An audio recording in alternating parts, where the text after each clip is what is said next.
Hola mis queridos amigos, nuevamente con ustedes, su doctor Tigre, el que ronca en esta negra noche neoliberal latinoamericana, sudamericana, ecuatoriana, su consejero de internautas en aspectos de salud, ambiente y política. Hoy hablaremos acerca de lo que estamos viviendo, que es lo que llamaremos primero el efecto Guillermo Lazo y cleptocracia de Guayaquil, y el segundo, el efecto Yacu Pérez y lo que se llama el sindicalismo agrario y el sindicalismo de los empleados públicos, que son las dos formas más importantes que vamos a analizar ahora y que pretenden ser gobierno en estas próximas elecciones. En primer lugar, tenemos que entender cómo nosotros vemos la política en América Latina. Hasta ahora nos han hecho creer que, política en términos generales es la forma como se maneja el Estado o cómo se organiza la sociedad. Pero podríamos decir que política es una forma de crear un orden social, o sea, un Estado, usando las leyes, como ya sabemos, en un territorio sobre un número de habitantes y que estos habitantes pueden disponer por cuenta propia o forzados de recursos naturales.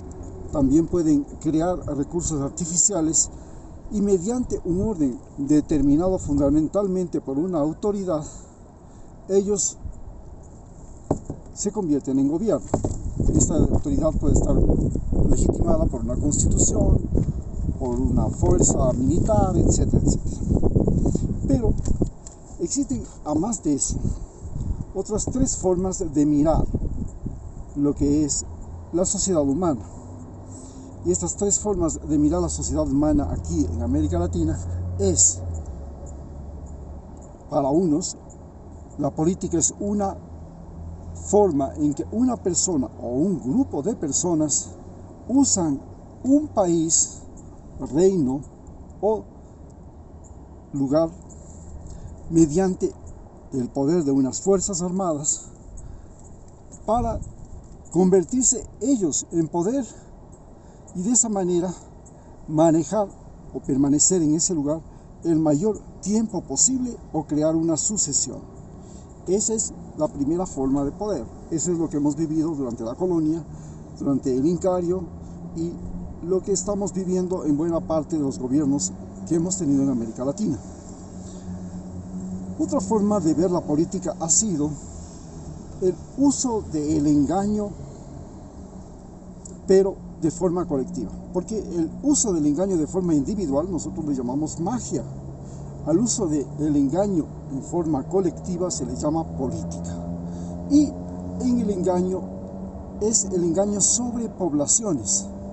Y esto se hace fundamentalmente a partir de situaciones especiales o convenientes o circunstancias propias, apropiadas. Luego, de acuerdo a los medios disponibles, estos medios pueden ser fuerzas armadas, puede ser una religión, puede ser un orden político preestablecido, un orden político que llega, o una moda, los medios de comunicación, la radio, la televisión, la prensa, la internet ahora, y se llega al poder mediante campañas electorales o campañas militares con el fin de difundir creencias y supuestos y de esa manera conseguir votos, seguidores y manejar el gobierno, o sea, manejar el poder. Finalmente, otra forma de ver la política en América Latina ha sido el poder política es controlar o cómo controlar a los habitantes de un lugar mediante fundamentalmente el miedo y la obediencia para crear lo que se llama condiciones sociales y disponer del poder, la riqueza, la información, el conocimiento, la educación, los credos, las creencias a fin de mantener a esa población bajo control. En base a esto podemos entonces pensar qué es lo que nos ofrece Yacu Pérez. En este momento, pues, el candidato Yacu Pérez representa a el sindicalismo agrario, que es este sindicalismo agrario, el sindicalismo campesino, rural, especialmente indígena, no campesino en general, porque es diferente el sindicalismo campesino del sindicalismo indígena. El sindicalismo campesino está básicamente concentrado en lo que se llama el seguro social campesino, que es la forma como los campesinos, sin importar religiones, credos, razas, filiación política, etcétera, etcétera, se encuentran asociados para recibir los beneficios de la atención médica del seguro social.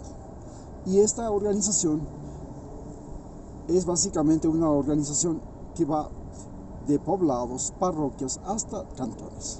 No llega a muchos cantones, básicamente es poblados y parroquias. En cambio, el sindicalismo indígena básicamente reúne a los indígenas por su identidad étnica. Entonces tenemos la Ecuarunari, que es el sindicalismo indígena básicamente de la Sierra Andina, y reúne a las nacionalidades todas quichua hablantes, porque fueron territorio de los incas, y hispanohablantes, combinan el español y el quichua, y estas tienen una identidad, cada una de acuerdo a su región, y que se materializa en sus atuendos. Pero tenemos entonces los pastos y quillacingas, los otavalos, los cayambis, los caranquis. Más al sur tenemos ya los quitus, los panzaleos, los puruáes, los cañaris, los zaraguros, los paltas. Estos son básicamente las nacionalidades de Ecuarunari. En cambio, en la Amazonía tenemos la Confeniae. La Confeniae es una organización indígena que reúne a las nacionalidades indígenas de la Amazonía, que son, en la zona norte tenemos los sionas y secoyas, hacia el occidente los cofanes, luego hacia el centro occidente los guaroni, taromenani, tagaeri, que son dos nacionalidades no contactadas. Hacia el centro tenemos los quichuas amazónicos, y hacia el sur tenemos básicamente los shuar, los achuar y inclusive los zaraguros, que también entran en la zona amazónica del sur. En cambio, en la Amazonía, en la costa, tenemos básicamente nacionalidades indígenas localizadas en la sierra, en las estribaciones de la cordillera occidental, en la Sierra Norte. Básicamente tenemos los sáchilas, que están en Santo Domingo, la provincia de Santo Domingo de los Colorados, de Santo Domingo de los Sáchilas, los cayapas, que están en la provincia de Esmeraldas fundamentalmente, y en las estribaciones de la cordillera, en la reserva Santiago Cayapas, y luego tenemos los Agua y los que son la otra nacionalidad, que es doble nacionalidad, son también de Colombia y de Ecuador, los Agua, que están ocupando básicamente la zona de las estribaciones de la cordillera occidental en las provincias de Carchi e Imbabura, frente a lo que es el departamento de Nariño en Colombia, donde está la mayor parte de esas nacionalidades. Así se encuentran agrupados. Pero ¿a quién representa la candidatura a qué nacionalidad indígena representa la candidatura de Yacu Pérez? Básicamente, Yacu Pérez tiene la representación de los cañaris. Los cañaris es en este momento, junto con los otavalos, las dos nacionalidades más ricas, la gente más pudiente dentro de los indígenas, son lo que se llaman los ponchos dorados. ¿Por qué los cañaris llegaron a ser ponchos dorados? Gracias al fenómeno migratorio. Y este fenómeno migratorio hizo que ellos viajaran desde la guerra de Vietnam a Estados Unidos y luego continuaran viajando en olas migratorias, llegando a convertirse en la etnia que más personas tiene en Estados Unidos, de donde envían dinero. Y en esa provincia, la provincia de Cañar, tienen numerosas casas lujosas, haciendas, comodidades, igual que un norteamericano tiene en cualquier área suburbana de los Estados Unidos. Ellos han reproducido la arquitectura, la forma de vivir, la forma de inclusive de producir de los norteamericanos. Son gentes muy vinculadas al manejo del dólar y por ello, y de las exportaciones también, y por ello pero eran básicamente, en el tiempo de la colonia, eran indígenas agrícolas y mineros, eran lo que se llamaban los mitayos. Por eso Yacu Pérez tiene hincapié en la explotación del oro y el petróleo, que es su mayor interés, porque ellos quieren controlar 3 elementos fundamentales: el agua, la tierra, el oro y el petróleo. Ese es su punto focal de atención. Ellos quieren una redistribución de la tierra mediante empresas agroproductivas en manos de indígenas. Una empresa minera como la que hay en la provincia del Saraguro, también en manos indígenas. Ahí los indígenas son los mayores exportadores de oro de manera informal. Y la empresa petrolera, procuran no continuar con la empresa petrolera, porque las empresas petroleras dependen de tecnología fundamentalmente norteamericana o de empresas extranjeras que pueden perforar profundos pozos y sacar petróleo, y han producido una gran contaminación en la Amazonía. Este es más o menos el panorama, señalando además que la diferencia entre los indígenas amazónicos es que los indígenas amazónicos tienen un territorio propio conseguido desde 1990, en que hicieron unas protestas en el gobierno de Rodrigo Borja, y desde ese momento ellos quieren manejar ese territorio de forma exclusiva. Aceptan turistas, aceptan todo, pero no aceptan colonos, no aceptan empresas extranjeras ni nada parecido. En forma similar tenemos en la zona costera, donde los Waorani los Sáchiras tienen también un territorio, donde los Awá tienen también un territorio, y donde los Chachis también tienen su territorio. Los indígenas de la sierra no tienen territorio propio. Ellos, gracias a 2 procesos de reforma agraria, lograron territorios llamados minifundios, de pequeñas parcelas de tierra, gracias a las reformas agrarias del 68, inspiradas por John F. Kennedy, el Cuerpo de Paz y las religiones evangélicas, que entraron a esas zonas y lograron esa actividad. Por eso también los cañaris tienen una fuerte influencia evangélica norteamericana y tienen una fuerte influencia del Cuerpo de Paz, porque el Cuerpo de Paz trasladó muchos cañaris a la zona de los Shuar en la provincia de Morona, Santiago. Entonces tienen una gran relación con Estados Unidos.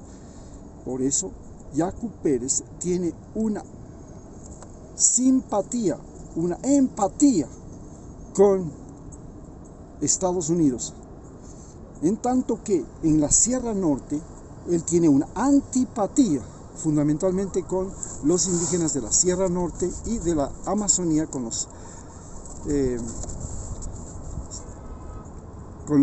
Shuar, porque los cañaris invadieron el territorio Shuar, fueron los principales colonos que invadieron el territorio Shuar, y a su vez tienen una antipatía con la Sierra Norte, porque en la conquista española los cañaris ayudaron a los españoles a conquistar la Sierra Norte, donde tenía una gran resistencia los incas a los conquistadores españoles, con Rumiñahui a la cabeza. Y estos indígenas que apoyaban y que eran identificados o eran enemigos de los españoles desde esos tiempos, son fundamentalmente los indígenas puruáes, panzaleos y quitus y cayambis. Los cayambis son ellos. Los otavalos no, también tienen una gran resistencia, porque fueron mitimares traídos desde el Perú. Esta es más o menos la idea y la primera identificación que tiene Yacu Pérez, y vemos que Yacu Pérez representa esencialmente a lo que se llaman los ponchos dorados, indígenas que están a la derecha de todo lo que es la protesta indígena. Quieren una conciliación entre españoles o mestizos y criollos, y la conciliación también incluye considerar a los denominados, a los norteamericanos, y tiene la intención de no confrontar a los poderes opresores que han estado en América Latina. No quiere confrontar ni a los españoles ni a los norteamericanos, que son los que primero nos sometieron como imperio español y ahora nos tienen sometidos como imperio norteamericano. Por el contrario, en el norte tenemos a Leonidas Issa, que es el líder de los indígenas de la zona norte de Ecuador, los indígenas que llevaron adelante la protesta de octubre en contra de Lenín Moreno y que fueron la vanguardia de la protesta indígena en ese momento. No se lleva con ellos, no quiere ninguna relación, no quiere ninguna conciliación. A Yacu Pérez le acompañan a su vez el movimiento MPD, que ahora se llama Unidad Popular Lista 2. El movimiento MPD es un movimiento marxista, leninista, maoísta en sus orígenes, y estalinista. Creían en la fuerza de choque, creían en el golpe brutal, y se apoderaron de las universidades del Ecuador en la época en que las universidades en América Latina eran el origen fundamental de los partidos políticos. Estamos hablando de la década de los 70, 80 y 90. Y en ese momento,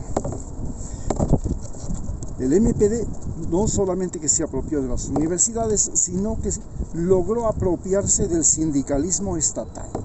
Eso quiere decir de los profesores y sus asociaciones, la Unión Nacional de Educadores, de los médicos, sea del Seguro Social como la Asociación de Médicos y Odontólogos del Seguro Social Campesino, la Asociación de Médicos y Odontólogos del Seguro Social, de las enfermeras del Seguro Social y del Ministerio de Salud, y luego se fue apropiando de todas las instituciones públicas, llegando finalmente a apropiarse y a controlar Petroecuador y la refinería estatal de Esmeraldas, incluido el puerto de Esmeraldas.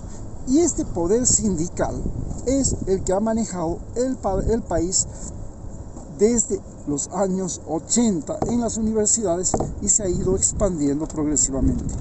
Este poder sindical básicamente se apoya la mediocridad y las relaciones políticas antes que la capacidad intelectual y la capacidad profesional de los actores de las asociaciones estatales. En las asociaciones estatales, en los sindicatos estatales, prima, entre comillas, el compañerismo, el compadrazgo. Y el compadrazgo te da cargos públicos. Es decir, te da el puesto de profesor, te da el puesto de médico, te da el puesto de enfermera, te da el puesto y este compadrazgo, esta simpatía, se traduce en que en las universidades los miembros del MPD no eran los mejores estudiantes, sino eran las personas que salían a tirar piedras, los llamados tirapiedras, los que más protestaban, los que faltaban a clase, pero estaban en la protesta, en la bulla, en el relajín, en las elecciones, en las golpizas. Ese era el sindicalismo del MPD. Juntos, Yacu Pérez y el sindicalismo pretenden ser poder. Y lo que quieren es, el sindicalismo quiere mantener el control sobre las instituciones estatales que están bajo su control, incluido en la época de Lucio Gutiérrez, llegó el MPD a apropiarse de la Corte Suprema de Justicia en la llamada Pichi Corte. Así pues, podemos decir que de acuerdo a la definición de política que teníamos entre los dos, es que política para los Yacu Pérez es la forma como una persona o grupo de personas usan un país para disponer de sus recursos naturales, sus capacidades artificiales o creadas o creativas el mayor tiempo posible y crear una sucesión, una dinastía, un cacicazgo. Ese es más o menos el objetivo fundamental del MPD de Pachacútec. En cambio, el objetivo fundamental del MPD es el uso y control de un lugar y de sus habitantes, agrupándolos en sindicatos, en asociaciones, y mediante el miedo y la obediencia crear conductas sociales para disponer de la riqueza, los empleos públicos, el uso de la información, la educación, los credos y las creencias, a fin de perpetuarse en el poder, de mantenerse en el poder el mayor tiempo posible. Esas son la situación que estamos viviendo y es la forma como nos enfrentamos en estas elecciones. Cuando usted vota por Yacu Pérez y por el MPD, o sea, por Unidad Popular, la lista 2, usted tiene que aceptar que se está inclinando por estas dos interpretaciones de lo que es política y por estas dos tendencias históricas. Muchas gracias.